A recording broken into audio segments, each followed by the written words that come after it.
Raajichatoo finkennin mee qoriitii ilaali dubbiin gooftaa dhugaadha hin dogoggoruu wangeelli baay'een deemsa eegalee waan xiqqootiin qabama lakki yoo diddee gonfoo keessi dura fudhatama lakki yoo diddee gonfoo keessi dura fudhatama baay'een deemsa eegalee waan xiqqootiin qabama lakki yoo diddee gonfoo keessi dura fudhatama lakki yoo diddee gonfoo keessi dura fudhatama.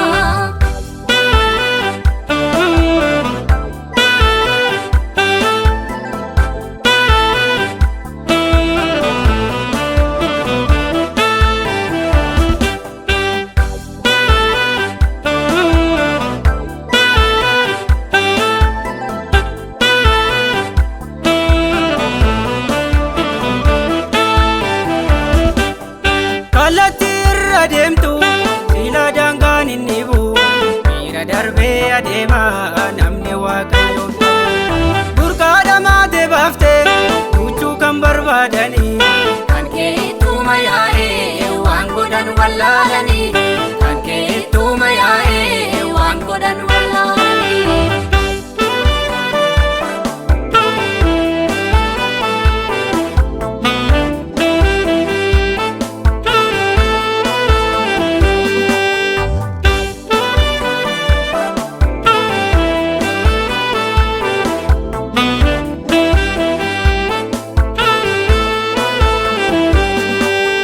Waan gooftaan godhi jedhee hindi diini raawwadhu abboommi isaan dagatiin waaqa uumaa kee jaalladhu karaaf dhugaan isuma bitaan mirga laalini fuuldura keessa deemii booddeetti hin deebiini fuuldura keessa deemii booddeetti hin deebiini.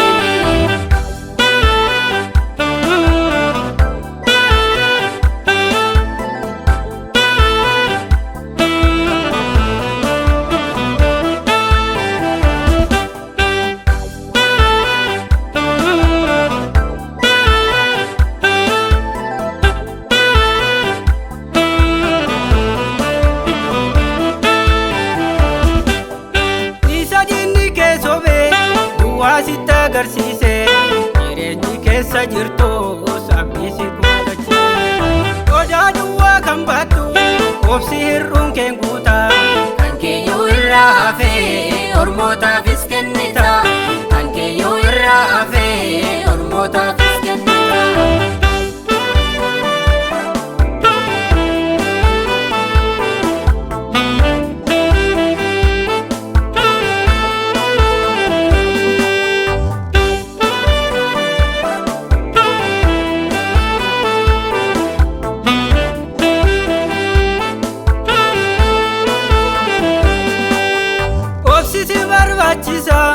Bara rakkinaa keessa kan foonii duukaan bu'ee lubbuu keetti hir'isa karaa dhibbaa filadhu dhaqxee dhaaluuf biyya kee maaf akka deemas taata adeemsa jira fuula kee maaf akka deemas taata adeemsa jira fuula kee ogeessi gooftaa isaatti maxxanaatti uffatee darba wanta dachee kana ogeessi gooftaa isaatti maxxanaatti uffatee darba wanta dachee kana.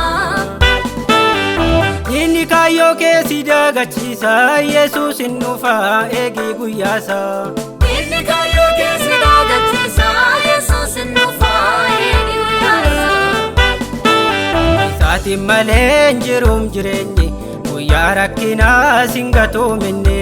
Isaatiin malee hin jiru jireenyi guyyaa rakkinaa sin gatoominne. Isaatiin malee hin jiruum jireenyi guyyaa rakkinaa sin gatoominne. Isaatiin malee hin jiru